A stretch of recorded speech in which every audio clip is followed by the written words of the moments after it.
It's beer o'clock on Real Ale Craft Beer. I'm off to Belgium today to brew a beer with Brewery De Dochter van de Korenaar. Well, it's blending actually. We're making our way to the airport from Cadixon train station. I just wanted to show you that sunrise. Okay, let's get going.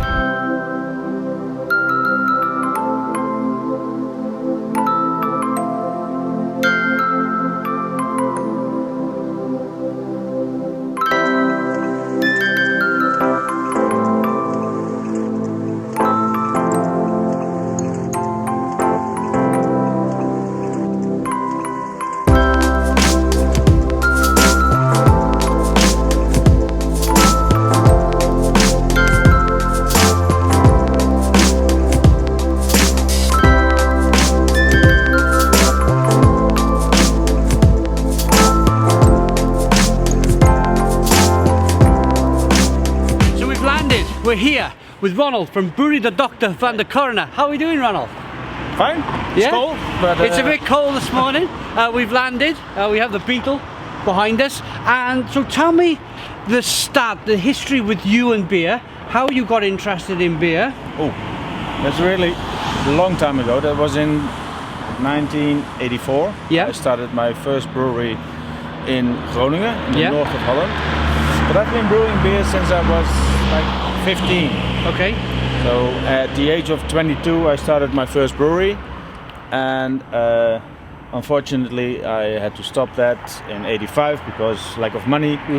And in 2007 I moved to Belgium when I was 30, so in 92. Okay, so you're from the Netherlands originally? Yeah, sorry. Okay.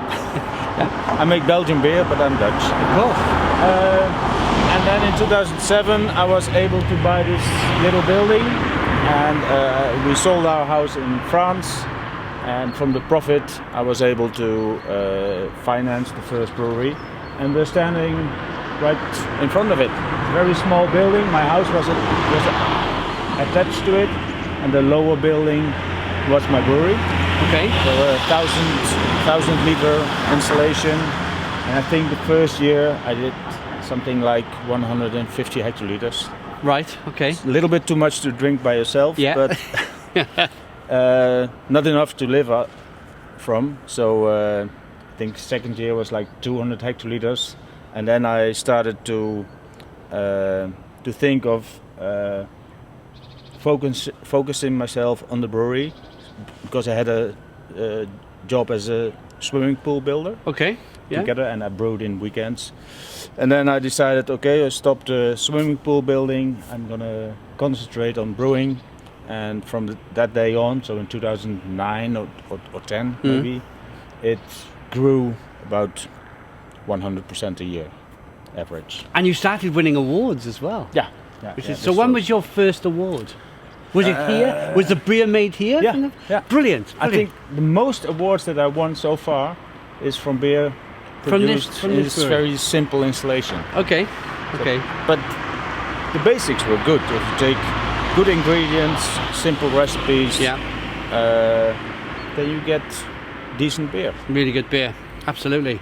I think the first award must have been in 2009, 10, something. We can look it up in the brewery. Yeah, of course. The awards are there. So you got the awards there from this brewery. So the transition to the new brewery, well, we're going to be going in a moment. Was it a little bit of? You had a lot of happy memories here, yeah?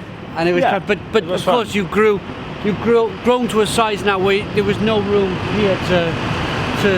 But in between, it's a funny story. Wait until the car passes by. In between, I was brewing over here, and I rented a place. We can drive by. I rented another place, like 600 square meters. Okay. And the bottling plant was over there. I see. Twice a week, I was running a beer tank. I see. Across town. 5 borders. Okay. So the customs were not happy because we have a lot of borders here. Yeah. And one day I phoned them up and I told them, "Oh, I'm brewing here, but then the beer is transferred to my bottling plant, and I have to cross the borders 5 times. Do I have to fill EADs every time? Yeah. No. Don't mention it. Don't mention nothing. Just do it. So and later on we put a new brewing installation at that location. I think we had by then about 1,100 square meters. And in the end it was just too old and not easy to clean. It wasn't really workable because of the small areas. And we were able 2 years ago to buy the building, or at least the ground that the brewery is on now. Okay. And we started building from an old farmhouse, attaching a new building and cellars to what it is now. Let's go and have a look. Yeah. So we're here now at the old bottling facility. Yeah. That's it in the background. How long were you here? I think from 2011 until until 2017. Okay, so now what we're going to do now, so before we've just seen the old brewery, the bottling facility. Now you can hear the noise in the background. Here's the old company vehicle. I've never driven a Beetle before. 1972, did you say it was? 74. 1974 Volkswagen Beetle. This is the first time I'm going to try and drive this car.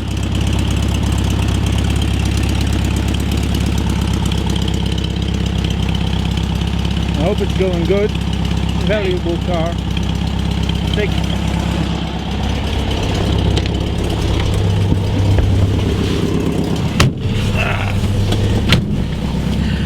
Okay, so here's the seat belt. And okay. Right, how do I do it? Oh yeah, so clutch. First gear. There you go. Anything coming? Oh, handbrake. Yeah. Handbrake. And here we go. Wow.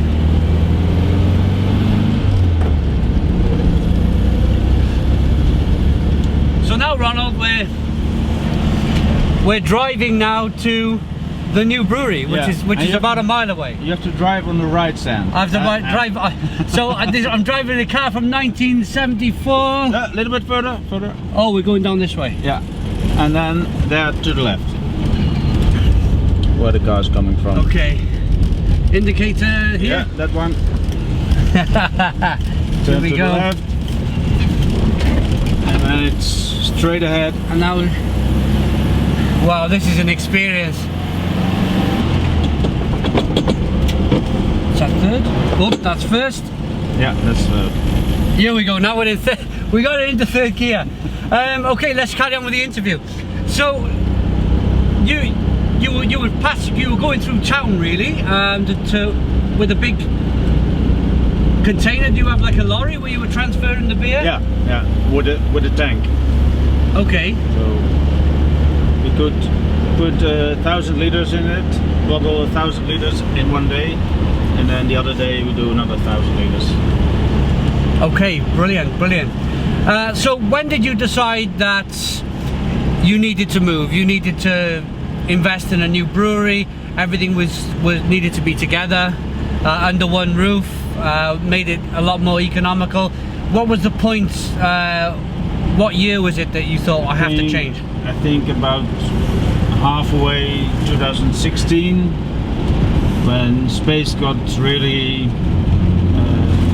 small and the building was old and it was not easy to clean, and it was just too much work. Junction? Yeah. But wow. Straight ahead. To the left first. Yeah. I think I'm in first gear. Yep, I'm in first gear. It's a real experience. Thank you very much. I'm enjoying this. I'm driving a car from 1974. For me, on the wrong side of the road. having to look other ways, and this is a real experience. But easy to drive. Very easy to drive this car. And we're nearly there. So. Okay, straight on? Yeah, straight on. Straight on. So you're about to see the new brewery. So how much planning did it take to move to the new brewery, and how excited was you when you got there? Very excited to buy such a large place and to build such a large place. I think we have to turn left in the first road. Here. Okay. So not the second one, here this one. Yeah. Okay. Oh, watch out. Okay. So that was mid, I think by the end of 2016 we bought the premises. Okay. There's the brewery coming up. Here we are. Here it is. The van, empty barrels. Our tasting room. And the brewery. I think I'm in neutral. I just put it off and... Handbrake up. We made it! Yeah. Let's carry on with the interview. Safe and sound. Safe and sound. And here we are, we've made it, safe and sound. I enjoyed driving the car. So this is the new brewery. Yep. And over here is your house. Yeah. That is really cool. It's not attached anymore. No. So it's better. But so you have like an hour commute in the morning to get to work. sometimes when the other day was really hot. I'm crawling to my brewery. But normally no, it's like next door. Half a minute. Half a minute, that's amazing, that's amazing. So no commute for you. So you found the building, it met everything you needed? Not yet, no. So the old building was just a farmhouse. Yeah. And we attached the rest, but you can't see it from here. And the malt storage and everything is over there. Okay. Bottle storage. And then the bottling facility, the warehouse is all behind. All behind. Yeah. Okay, brilliant. So this was really old. We had to put in a new concrete floor. Yeah. New walls, everything new. Brilliant. Okay. Should we have a look at your tasting room? Let's get in there.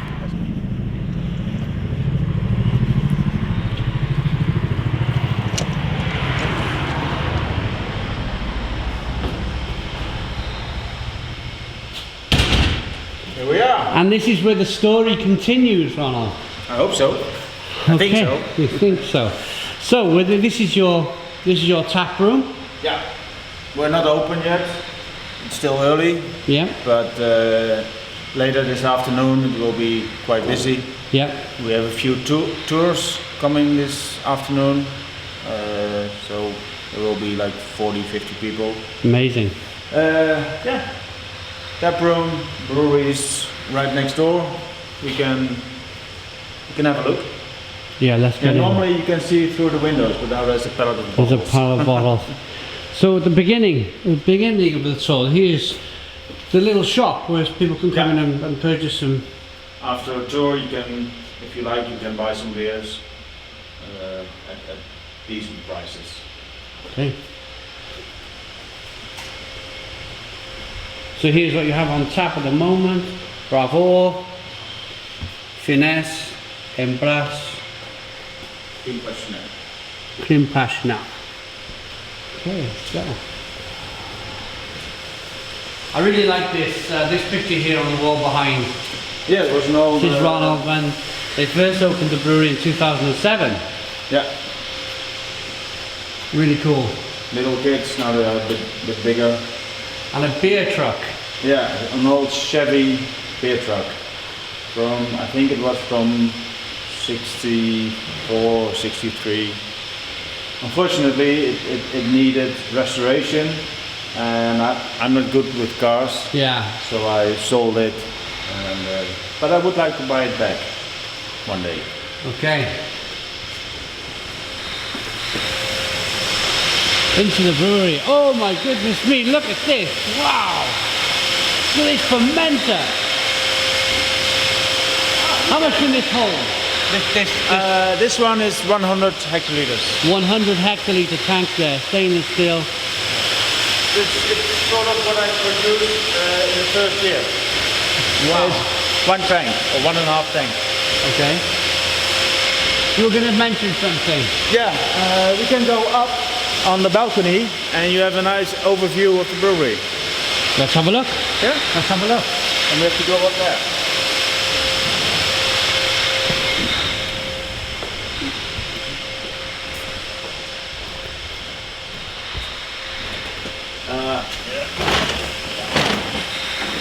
Normally we don't go up here, but look at this.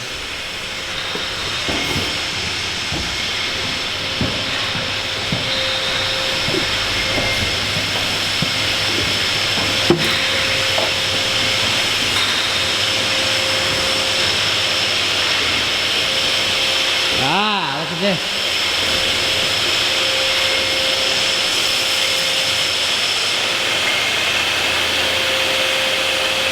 over there we have the brew-out, one water tank, nice and filter tank, the boiler, fermentation tanks, the sip installation, and behind the wall is the malt storage and the mill, so we can walk up there.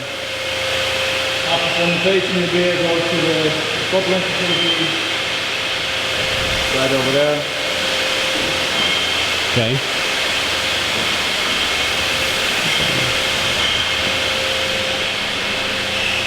So Ronald, I'm looking at the tanks. They look very kind of flat and wide. Is there a reason for that?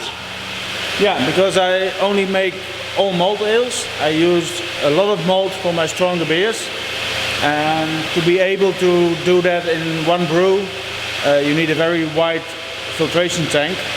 Otherwise, the layer of the grist will be too thick to rapidly filter the beer. So now I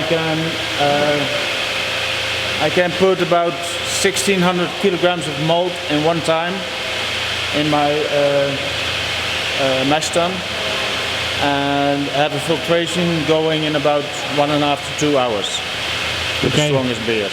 And the lighter beers is quicker, of course, but just for a cover, a good cover, yeah? Easier working. Easier working. Okay.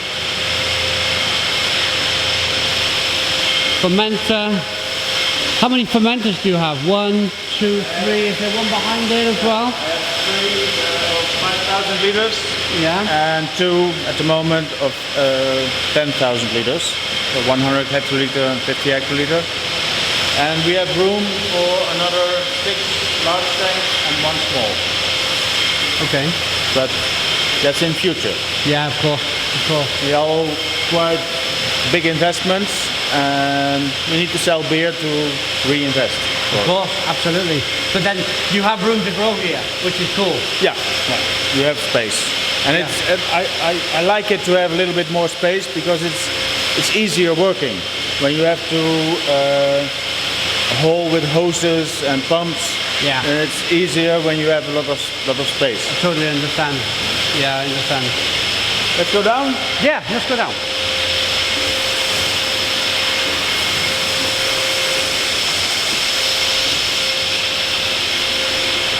Watch out, the last step is quite high. This one.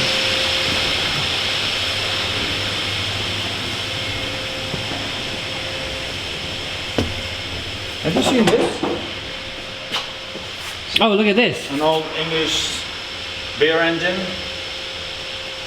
And it's still working.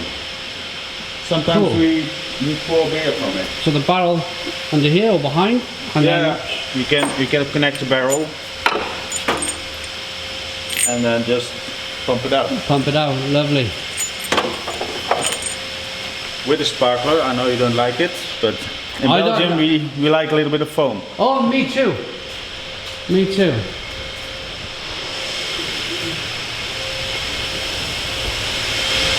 Okay, so back on the ground floor. Gonna make our way now to the malt room, yeah? Yeah, we can go to the malt storage.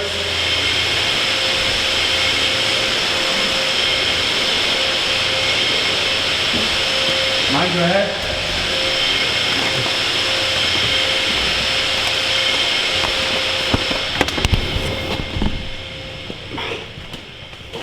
It smells fantastic in here. It smells like Weetabix. Smells malty. Malty. So yeah, we have different kinds of malt from Weyermann in Bamberg and from Castle Malting in Belgium.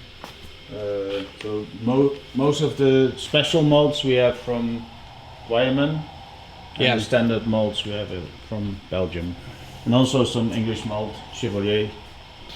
And I think this is some Maris Otter that we use in certain beers.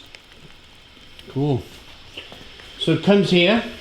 Tell me about the process here, Ronald. Yeah, okay. So we put the malt in here. Okay. This is just installed a couple of months ago. Before that, somebody had to lift the bags up. Oh, I see. And there was somebody on a ladder pouring it in. Right. But if you have to lift like 1400 kilograms of malt in like 10 minutes, it's really good exercise. No need for the gym. But you always had to be with 2 persons.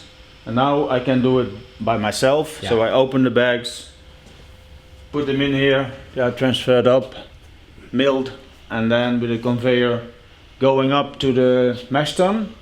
And above the mash tun it's mixed with hot water to fall into the mash tun as a ready mash.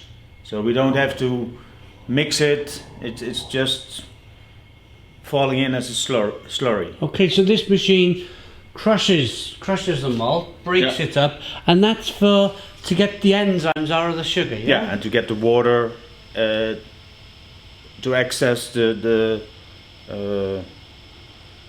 enzymes and the starch. That's it, to get to the starch. So it gets crushed in the machine, hits this, and then it goes up this chute.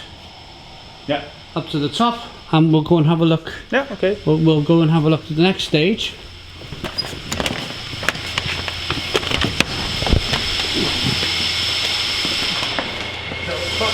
You can go up. Okay.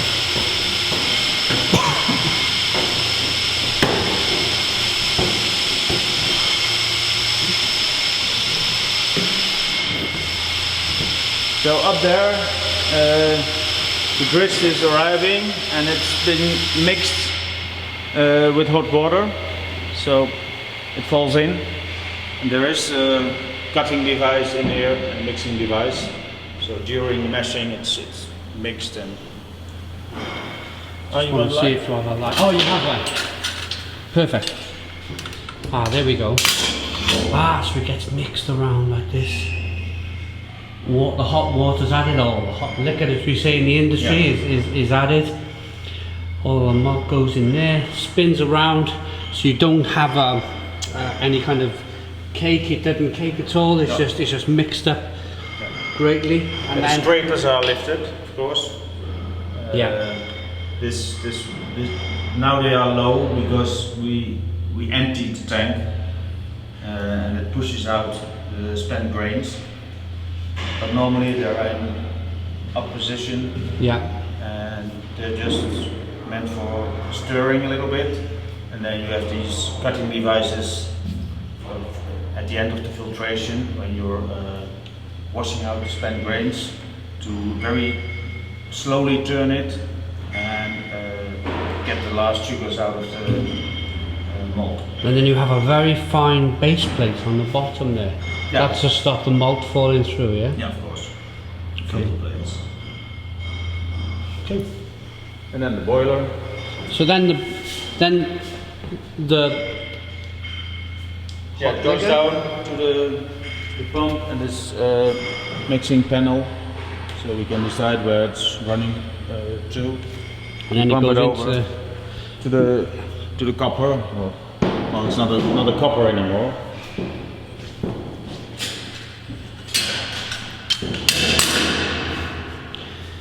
So and then just a big boiler.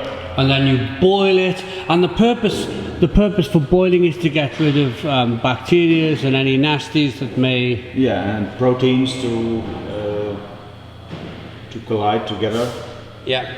Together with the tannins from the hops and the bitterness from the hops, and of course to extract the bitterness from the hops. To how do we call it?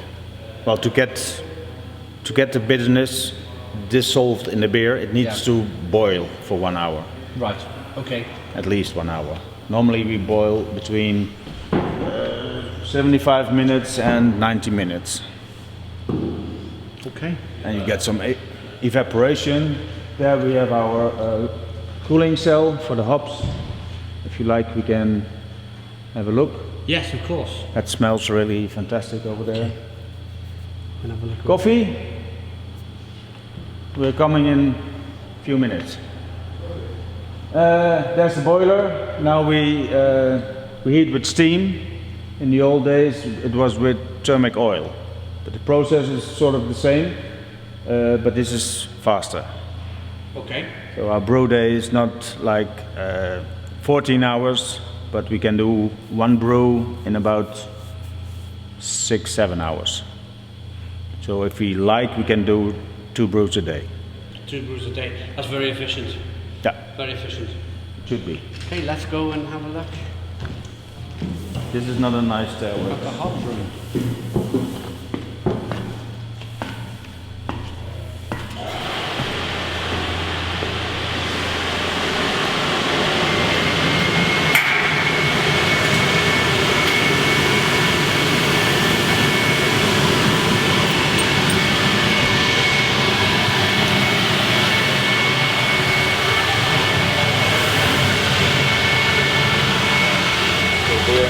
It's cold in here.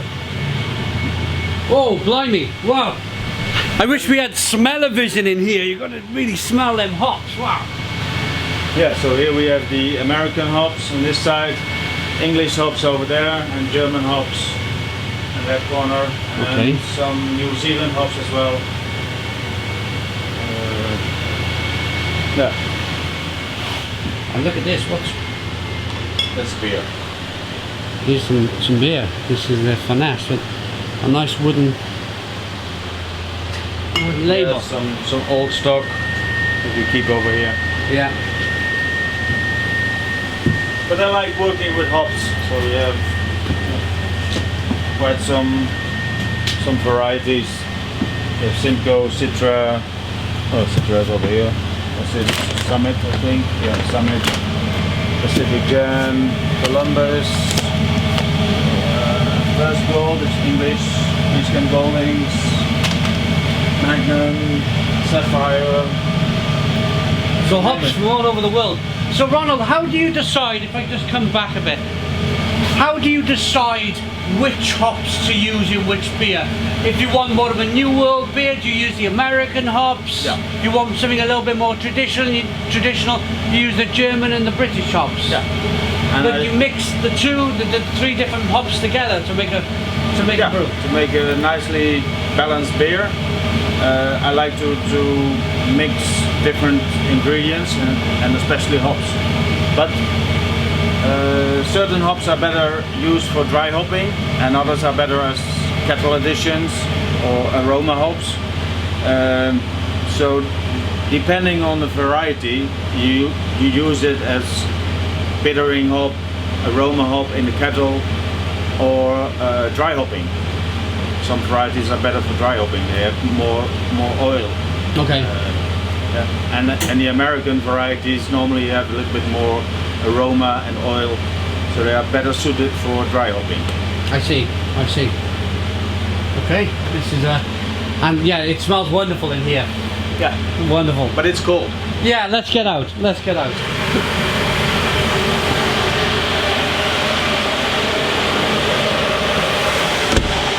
Hops are very valuable, so Lock the door. it's evolved as well.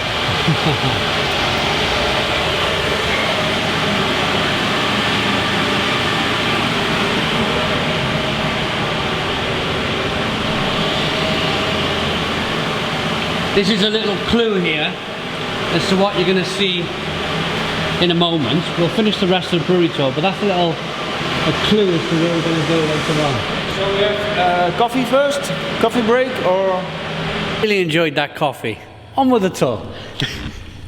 So, to the bottling facility, when the beer is ready, readily fermented, it's still flat. The carbon dioxide is blown off, and to get the carbonation in the beer, we use a process called bottle conditioning. Okay. So the beer is transferred to a clear beer tank, mixed with some priming sugar. And that's this one here? Yeah, and there's this nice one over here. So what do you, just for my viewers, what do you mean by clear beer tank? Is it clear beer goes in? Most of the yeast, and if there's dry hopping in the tank, it's been drawn from the tank, and you only need a little bit yeast, active yeast, to convert the priming sugar into carbon dioxide during bottle conditioning. Okay. So you get this nice carbonated beer. Nicely carbonated beer, yeah. So in here goes beer. Okay. As you can see, it's not totally clear, but it's fairly clear. Now this is plastic hose, so it's difficult to see. A few grams per liter of priming sugar is mixed, and then the beer is bottled, capped, labeled, and put into carton boxes. And then we put it into warm storage, because this beer now is about 12 degrees, so it's fairly cold. That's to more easily be able to bottle it, that it doesn't foam, because there's always a little bit of carbon dioxide still in the beer. Okay. So then it's packed into carton boxes, goes into warm storage. Should we have a look at the warm storage? So, if I can explain warm storage to my viewers, it goes in this room. Here. Let's wait until the compressor is finished. It makes really a lot of noise. Okay. There we go. So it goes into this room, and this is you guys won't be able to feel the temperature, but I can feel the difference in temperature here. It's a lot warmer. It's what, maybe 15 degrees in here, a bit more than 15 degrees maybe.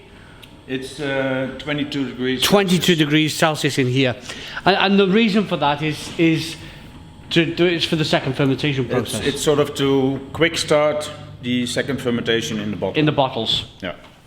Because if it's too cold, the yeast doesn't like it. Takes a long time to get going. No. And So you want it to be ready, because there's always a little oxygen in the headspace of the bottle. Yeah. And you want the yeast to consume that really rapidly. And turn it into carbon dioxide. Yeah, they turn sugar into carbon dioxide, not the oxygen. Yeah. But they use the oxygen to grow a little bit, and they consume the oxygen and the sugars and turn it into a little bit of alcohol, a little bit more alcohol, maybe 1 to 0.2%. Yeah. And the rest is the carbon dioxide, so it dissolves in the beer. And since it's a live beer, it keeps fresher for longer periods, up to 5 years for the stronger beers. And it gives a nicer mouthfeel, because if you have these forced carbonated drinks, you get these big bubbles, like Coca-Cola bubbles. Yes, yes. And with bottle conditioning, you get this very fine carbonation. It's like champagne. Yes. The only thing is the yeast stays in the bottle. And this fine carbonation gives a more pleasant mouthfeel and a nicer head on the beer. Brilliant.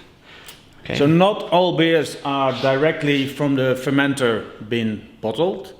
We have quite a few beers that needs extra maturing in our cellar.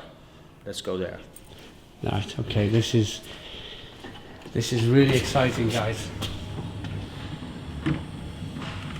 So I'm gonna have a wander around now, and I'm gonna say, okay, we've been all around the floor space of the brewery. We're starting the bottle here.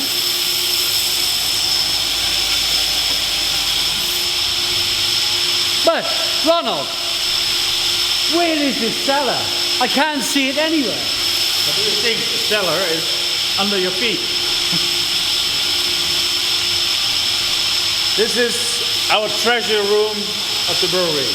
This is really exciting.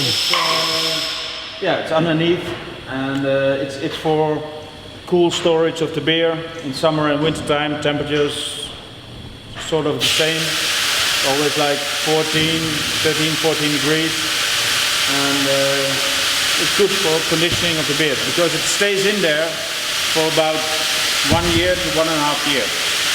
Let's have a look. Ta-da! Look at that!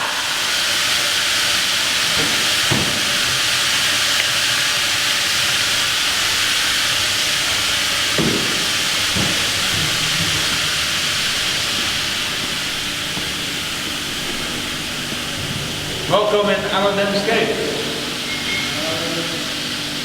How exciting is this, guys? I am so kind of chuffed. This is barrels everywhere. Look at this. Yeah, I think at the moment we'll have about 320 barrels. 320 barrels. And some of them are almost ready to bottle, and some of them are just put in, and they will stay another year in this cellar to get ready, to get flavor. So let's have a wander. Where do we start? There. So this machine here is to pick up the barrels. This is my personal favorite. It's La Renaissance. As you can see, it's been in the barrel since 15 November or November 15 of 2017, so more than 1 year now. More than 1 year barrel aging. Yeah, and these barrels are quite special.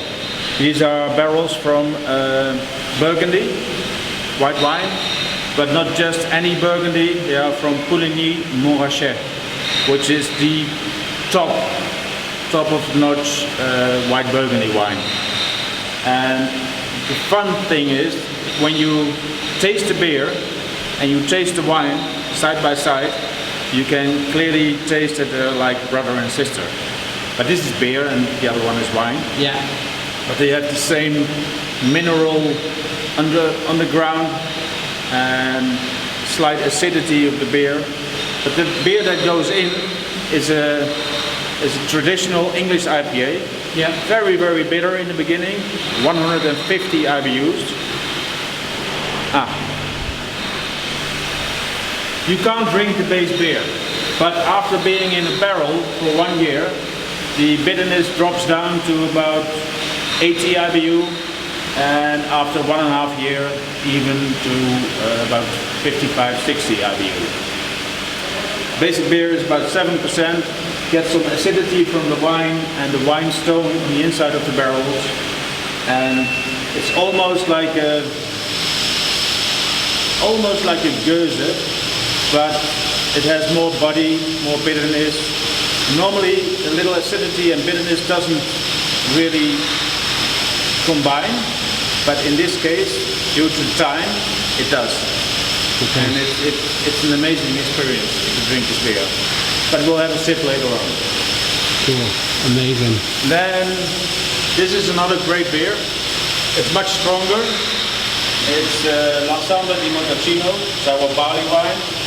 Full malt, 13% barley wine, but aged in Brunello barrels. So Brunello is an Italian famous red wine, and red wine and barley wine really combines very well. So this, I hope this can be bottled just before Christmas. We can put it on the market. The taste is there, but as you can see, it's still sometimes, if you look at the bubbles, sometimes there are still bubblings, bubbles coming out, so it's still a little bit active. It's a process that goes on for 1 year almost. 1 year. Well, in March, early March, it was barreled. I see, so that's it is breathing. Yeah, as long as it's active, it's not yet ready to bubble. So that's your indicator then. When That it's and not, the flavor. and of course the flavour, yeah. So basically with this little, you don't want to let oxygen going into the beer, so you slowly kind of ease that peg out, Yeah, and you draw just a little bit of that beer out, and that stops it really from getting any infection whatsoever. Yeah. It this one shouldn't get sour.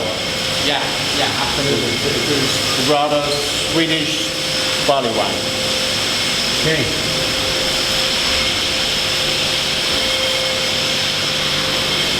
Then, of course, we have whiskey barrels for our Ambras. It's a strong dark ale, 9% ABV, but it goes into fresh whiskey barrels. And since there's a lot of whiskey in the wood, an average about 5 to 6 liters is actually dissolved in the wood. So when we put the beer in at 9% ABV, after 7-8 months, it comes out with 10% ABV. Because there's so much strong whiskey in the wood, it's dissolving in the beer. Into the beer, yeah, amazing. And then we have some of our pure oak series over here. So you can see there are newer barrels. Yeah. And,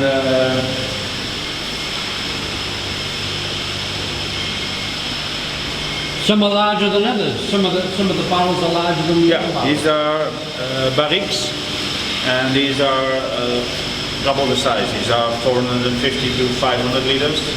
These are 225. So this one is now in use. I've been using this one time before, so now this beer is in a barrel that's been used for a second time.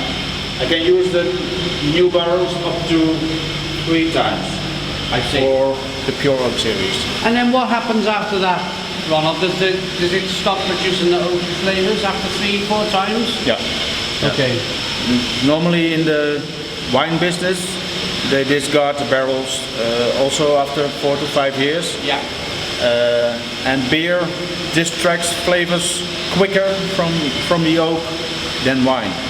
Okay. So after 3 times, and the risk is getting too big that your beers might get infected, and you don't want that to happen. So to sterilize them, you can either sulfurize them, burn a silver stick inside. Right. If you wash them out with really hot water, you probably sterilize the barrels as well. Okay. But you wash a lot of flavor out. Yeah. And you don't want that to happen, so you wash it with lukewarm water. Yeah. And then we have this little device.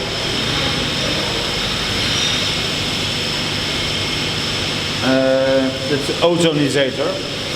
It produces ozone, and ozone is killing bacteria rapidly. And then, since ozone is not stable, just after 1 day, it's turned into oxygen again, or at least it's not ozone anymore. It's not poisonous anymore. But the barrel is clean, sterile, and you get new fresh beer in it without the need of sulfurizing your barrel, because sulfur turns into sulfite eventually, and it might give you a headache when you drink a lot of those. I see. Yes. Okay. When you drink a lot of wine, normally you get a big headache. A big headache. And you don't want that to happen. No, of course. So this one is better. Okay. It really is like Aladdin's cave down here. There's barrels everywhere. Look at this. Yeah, in here we have some of our sour ale. It's a kettle sour, It's aging on Geneva barrels or gin barrels, depending on what you can get. Normally it's Geneva barrels because gin is not actually majored on oak barrels. But Geneva and gin are very close together. Yeah. So this beer is been spiced with gin spices and now gets maturation on these barrels for about 10 months. Okay. Cool. This is a very nice project I've been sort of secretly working on the last 3 years. Yeah. It's port made out of beer. So on a trip to Portugal, I was in Porto and I did a tour.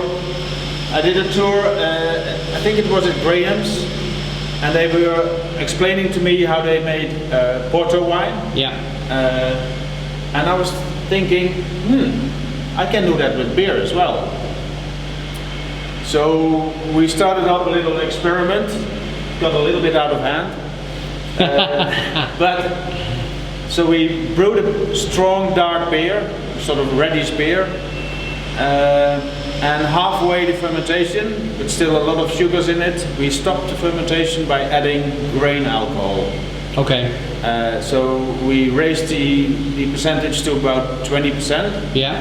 Then the brew, the alcohol and the beer was transferred to a big wooden barrel, 30 hectoliters, for 1 year to get a marriage, and then for another 2 years minimum in these smaller barrels. So I get a second use for my l'ensemble barrels. Yeah. Because I can use those barrels, and I get a very interesting drink. And this one, the first little bit of it, first 1,000 liters, will be bottled probably by the end of next week. So it will hit the shops before Christmas.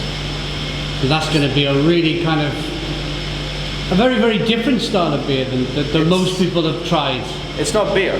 It's flat. It has the consistency of port. Yeah.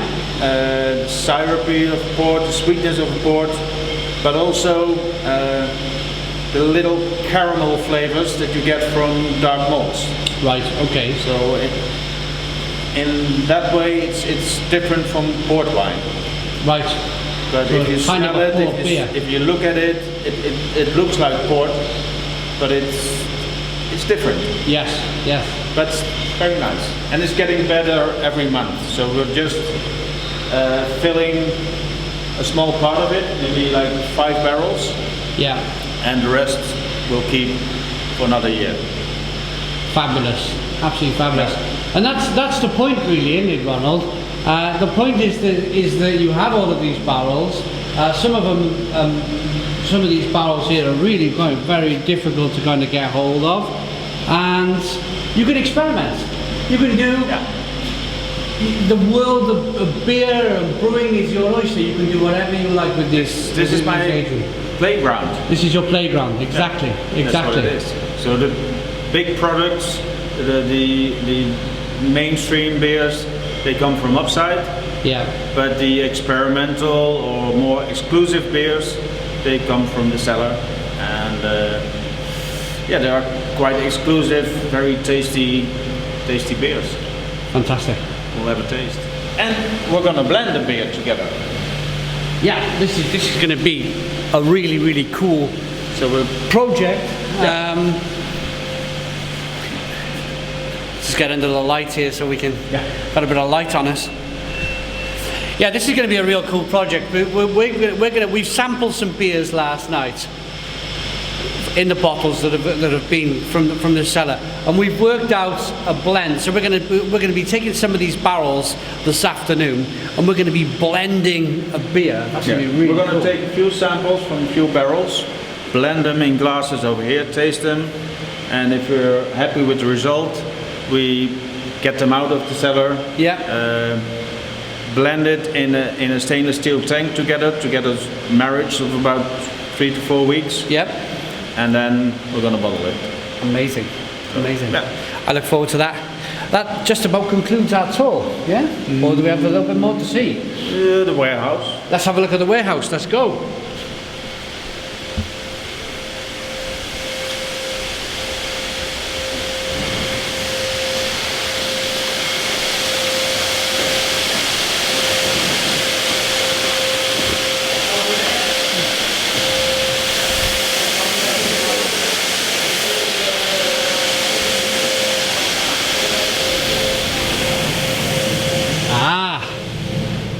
Oh, look at this. So this is the big barrel I was talking to you about. It can be nearly emptied because it's in there for 1 year now.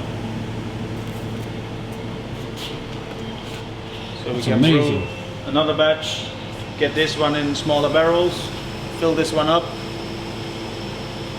Terrific. Terrific. At the It's a moment huge we can- barrel, you could sleep in there. Yeah, you could, but it's full. Yeah. Yeah. So in here we have our stock. Yeah, we make quite a lot of varieties of beer, but we're going to diminish the amount of beers that we're making Okay. because, as you can see, our warehouse is pretty full. Yeah. And if you want, I think we have like in total 18 varieties of beer. If you want to keep everything on stock, it's just too much space. It's a lot of individual space that you need to use up. Oh, look. Yeah, that's your beer. Oh, wonderful. I love that beer, the Sandspad Imperial Stout. Terrific. We're going to have some of that before we go. And then you have some bottles over here. Yeah, those are testing bottles. So Okay. we hold them in stock. If for one reason, at a certain point, before the best. Oh, the best before date, I see. So Yeah. you can taste the beer and go, okay, this beer now is no good, or it's prime, or Yeah, if there are complaints, we can check it. the batch numbers. And, okay. Yeah, you have the batch numbers and even the pallet numbers. Okay. They are, look, like this one is pallet 5, I see. batch 1, pallet 5. So we can check it. Brilliant. Okay, so let's have a wander around this storeroom then. So you have some kegs. Yeah, we have, this is our rack with key kegs. We do conditioning on key kegs, which is not really simple, but it's better for the flavor and the beers just keep better when it's alive.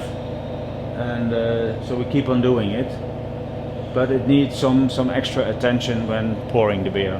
So that's why these stickers are on there. You need like a flow control on your tap to adjust the flow, because even 1/10 of a gram more sugar or less sugar can influence the amount of carbon dioxide in the beer. Okay.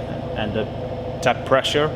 So you need to adjust the tap pressure and the flow to pour it correctly. But then you get a very nice dense head, just good beer. Yeah. So our specials are over here. We have the L'Ensemble Pure Oak, Finesse Pure Oak, Noblesse Extraordinaire Pure Oak. And one of our latest beers, it's La Différence. It's a different beer, as the name suggests. It's made from Chevalier malt, Mandarina hops, Yeah. and then barrel aged on new oak, but for a short period, only like 4 months, in the presence of saison yeast, but at low Right. temperatures. Okay. So you get the dryness from the yeast, but not the typical saison flavors and the smell. And since it's a very special beer, the label is special as well. This, what you see over here, is plated gold. So I think if you have like 1,000 labels, Yeah. it might be good for one night's out. Yes. if you get the gold out, you know you're in for a real treat. yeah, we can taste it later if you want. Yes, of course. A lot of beers to taste. Yeah, I want to do. What I'm going to do is a lot of different beer reviews while I'm here. One beer review you guys are going to look out for. I'm hoping to take a beer into town with the camera, and I want to do a beer review with one leg in Holland and one leg in Belgium, because we're in a border town where there's borders all over the town. We'll get to that later on. Yeah. This is the La Renaissance I was talking about. Yes. So the beer in the white burgundy barrels. I had a sneak peek of this last night. Yeah, if you like oysters, this one is it. Okay. It's the perfect match. Maybe I can convince you to try an oyster. I know you don't like oysters, you don't like fish. That'll be a review. That'll be a video you guys will really want to see. But together, you can have a small sip of the beer, then the oyster, and then a large sip of the beer, just to wash it down. Wash it down there, because you don't chew an oyster. You just kind of swallow it down. Yeah, that's what I'll be doing. Just swallow, get it down quick. Without the shell. Yeah, without the shell. Yeah. Okay, so that's this part of the. There's the Noblesse. That's another terrific. That's one of your. Yeah, but this is the Noblesse Extraordinaire, pure oak. Yeah. So that's that one. Fantastic. That's a different beer. 7%. 7% One you've ABV. been tasting was the VSOP. That's 5.5%. Yeah. This one. And that's You have. another terrific. This is from Geneva barrels, Yep. and that's from fresh oak. So I see. And stronger beer. Of course.